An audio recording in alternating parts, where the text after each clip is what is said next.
اب دیکھ لو کہ مٹی نے ان کے بدنوں کا کیا حال کر دیا اور خاک نے ان کے بدنوں کو کیا بنا دیا، کیڑوں نے ان کے جوڑوں اور ان کی ہڈیوں کا کیا حال بنایا۔ وہ لوگ دنیا میں اونچی اونچی مسہریوں پر، اونچے اونچے فرش اور نرم نرم گدوں پر نوکروں اور خادموں کے درمیان آرام کرتے تھے۔ عزیز و اقارب، رشتہ دار اور پڑوسی ہر وقت دلداری کو تیار رہتے تھے کہ ایک شخص نے حضور صلی اللہ علیہ وآلہ وسلم سے دریافت کیا کہ یا رسول اللہ صلی اللہ علیہ وآلہ وسلم، سب سے زیادہ سمجھدار اور سب سے زیادہ محتاط آدمی کون ہے؟ حضور صلی اللہ علیہ وآلہ وسلم نے فرمایا کہ جو شخص موت کو کثرت سے یاد رکھتا ہو اور موت کے لیے ہر وقت تیاری میں مشغول رہتا ہو، یہی لوگ ہیں جو دنیا کی شرافت اور آخرت کا اکرام حاصل کرنے والے ہیں۔ حضرت عمر بن عبدالعزیز ایک مرتبہ ایک جنازے کے ساتھ تشریف لے گئے اور قبرستان میں پہنچ کر علیحدہ ایک جگہ بیٹھ کر کچھ سوچنے لگے۔ کسی نے عرض کیا، امیر المؤمنین، آپ اس جنازہ کے ولی تھے، آپ ہی علیحدہ بیٹھ گئے۔ فرمایا، ہاں، مجھے ایک قبر نے آواز دے دی اور مجھ سے یوں کہا کہ اے عمر بن عبدالعزیز، تو مجھ سے یہ نہیں پوچھتا کہ میں ان آنے والوں کے ساتھ کیا کیا کرتی ہوں؟ میں نے کہا، ضرور بتا۔ اس نے کہا، ان کے کفن پھاڑ دیتی ہوں، بدن کے ٹکڑے ٹکڑے کر دیتی ہوں، خون سارا چوس لیتی ہوں، گوشت کھا لیتی ہوں۔ اور بتاؤں کہ آدمی کے جوڑوں کے ساتھ کیا کرتی ہوں؟ مونڈوں کو باہوں سے جدا کر دیتی ہوں اور باہوں کو پنجوں سے جدا کر دیتی ہوں، رینوں سے رانوں کو جدا کر دیتی ہوں اور رانوں کو گھٹنوں سے اور گھٹنوں کو پنڈلیوں سے اور پنڈلیوں کو پاؤں سے جدا جدا کر دیتی ہوں۔ یہ فرما کر عمر بن عبدالعزیز رونے لگے اور فرمایا کہ دنیا کا قیام بہت ہی تھوڑا ہے اور اس کا دھوکہ بہت زیادہ ہے۔ اس میں جو عزیز ہیں وہ آخرت میں ذلیل ہے، اس میں جو دولت والا ہے وہ آخرت میں فقیر ہے۔ اس کا جوان بہت جلد بوڑھا ہو جائے گا، اس کا زندہ بہت جلد مر جائے گا۔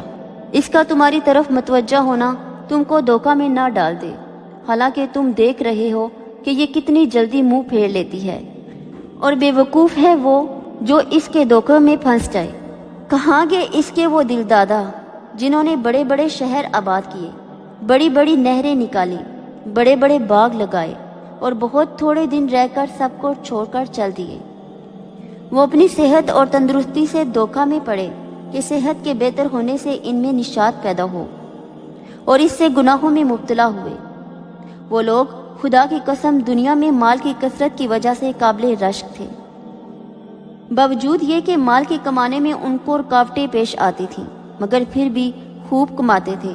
ان پر لوگ حسد کرتے تھے، لیکن وہ بے فکر مال کو جمع کرتے رہتے تھے اور اس کے جمع کرنے میں ہر قسم کی تکلیف کو خوشی سے برداشت کرتے تھے۔ لیکن اب دیکھ لو کہ مٹی نے ان کے بدنوں کا کیا حال کر دیا اور خاک نے ان کے بدنوں کو کیا بنا دیا، کیڑوں نے ان کے جوڑوں اور ان کی ہڈیوں کا کیا حال بنایا۔ وہ لوگ دنیا میں اونچی اونچی مسہریوں پر، اونچے اونچے فرش اور نرم نرم گدوں پر نوکروں اور خادموں کے درمیان آرام کرتے تھے۔ عزیز و اقارب، رشتہ دار اور پڑوسی ہر وقت دلداری کو تیار رہتے تھے۔ لیکن اب کیا ہو رہا ہے؟ آواز دے کر ان سے پوچھ کہ کیا گزر رہی ہے۔ غریب امیر سب ایک میدان میں پڑے ہوئے ہیں۔ ان کے مالدار سے پوچھ کہ اس کے مال نے کیا کام دیا، کہ اس کے فقیری نے کیا نقصان دیا۔ ان کی زبان کا حال پوچھ جو بہت چہکتی تھی، ان کی آنکھوں کو دیکھ جو ہر طرف دیکھتی تھی، ان کی نرم نرم کھالوں کا حال دریافت کر، ان کے خوبصورت اور دلربا چہروں کا حال پوچھ، کیا ہوا ان کے نازک بدن کو، معلوم کر کہاں گیا، اور کیڑوں نے ان سب کا کیا حشر بنایا۔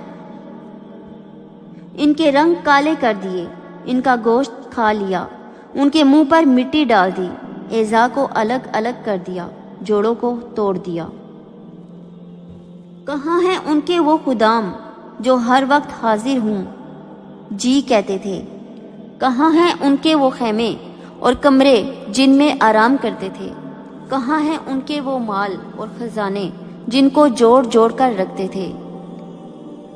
ان خشم و خدم نے اس کو قبر میں کھانے کے لیے کوئی توشہ بھی نہ دیا